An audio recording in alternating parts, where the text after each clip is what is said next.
Now the death of two young children and two adults as they attempted to reach the UK in a migrant boat should be a wake-up call for politicians on both sides of the Channel, charity bosses have said. A 5-year-old and an 8-year-old were among the 4 people who died when their boat sank off the coast of Dunkirk in northern France on Tuesday. 15 others have been taken to hospital. Save the Children has called for London and Paris to come up with a joint plan that ensures the safety of vulnerable children and families.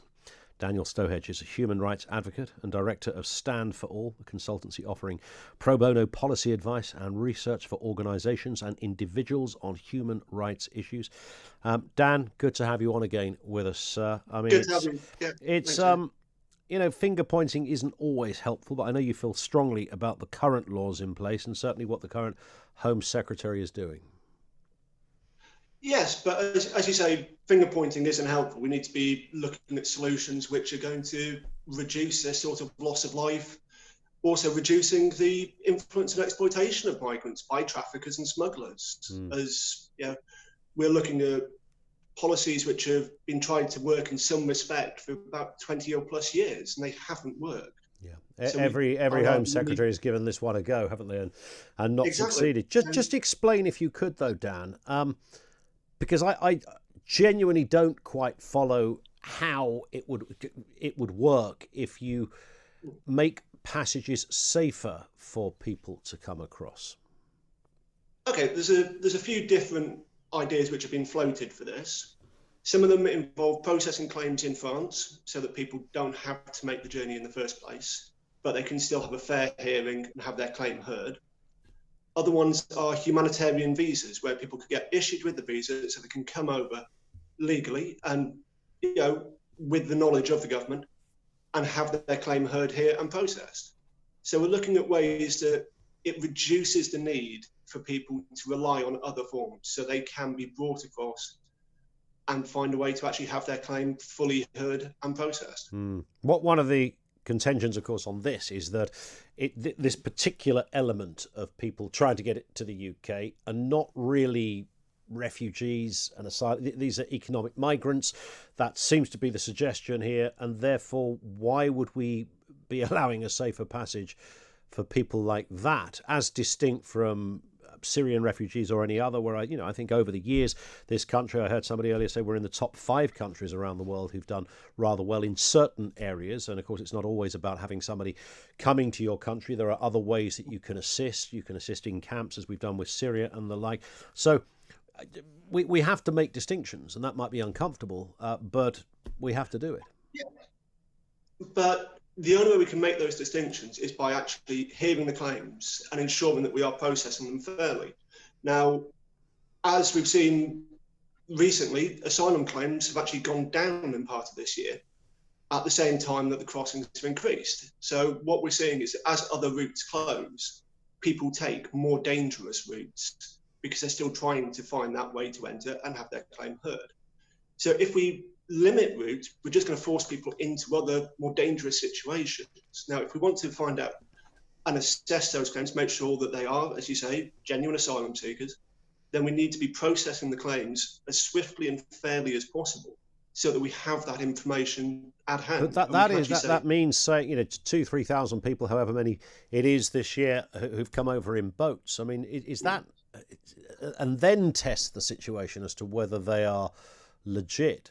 I mean, you can understand the argument, Dan. So why is that? Why would we even be allowing people to come here in the first place? They've arrived in France. They've got, I know that the arguments, I know your response to those arguments, it's not illegal to get in a boat and try and get into another country if you've got legit reason to do it. I understand that as well. However, it's also not illegal for a country to say, actually, you can't just come here. We've got a different way of doing things. It's also hugely unfair on other refugees who take different kinds of ways in and do things properly. There are settlement programs that are in place legally to do this, not coming over on a dinghy.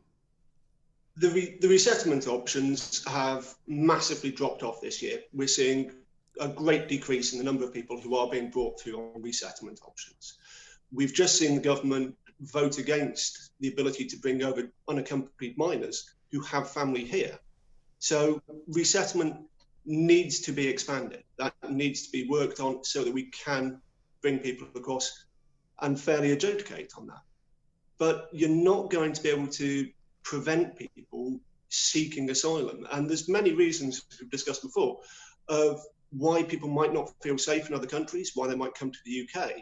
So we need to be looking at how we process those. And bear in mind, the majority of asylum claims are successful in this country. So the ones who aren't is in the minority. And the only way we can actually address that is by processing those claims fairly. And that requires us to either process them in France and have an agreement with the French that allows us to do that, or to bring people across by safe means and process them here. How are they? I mean, the bar is, I understand, and you might tell me differently, I understand the bar is quite low to succeed with your asylum claim.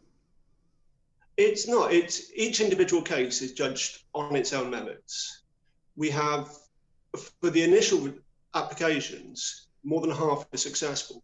But then you see an increased number of those on appeal, and that's because the actual initial claims are often quite subjective at times for how people are adjudicated. So it's hard to say, well, where's the bar set? Because it is a very individual case-to-case basis. And in terms of, again, this blame game thing isn't particularly useful, but I do struggle a bit, Dan, with the idea that it's somehow our fault. I mean, if people traffickers have this industrial scale industry going, which starts, well, it doesn't start in Calais, but certainly the manifestation of the what people have paid for winds up in Calais. And somebody is stupid enough to get in a boat in winter, then, and I say that not to be inflammatory, but one could argue it is an act of stupidity to try and cross the channel in its most obvious terms. How is that the British government's fault? I don't think it's fair to allocate faults. I think we all want to see the traffickers and smugglers stopped. And you've got to keep in mind that these aren't taxi services. If someone is, if the smugglers are getting people across, they may have paid well in advance or maybe being pressured into it. We've seen cases recently of smugglers threatening people's families to force them actually to take the crossings at particular points. So they don't, the people who are being brought across by the smugglers don't necessarily have the option to say, the conditions aren't right today, I can't do it. Now with traffickers, because there is a slight difference, traffickers really don't care. They see people as a commodity. For them, if people die, they know that that's just a loss they're prepared to take. So they will force people. I mean, and there are obvious questions, and they're not mischievous, Dan, but, if you've got enough money to pay a people trafficker, often many thousands of pounds, to many that doesn't smack of somebody who's a desperate refugee. And again, the overriding question about, why the UK? What the desperate need to get to the UK? You're supposedly escaping tyranny in one form or another, and your instinctive compass takes you to the United Kingdom. I mean, that... to a lot of people, that doesn't quite make sense. No, but it's based on many different factors for people, whether it's the language, because English is one of the most commonly spoken languages in the areas we're talking about.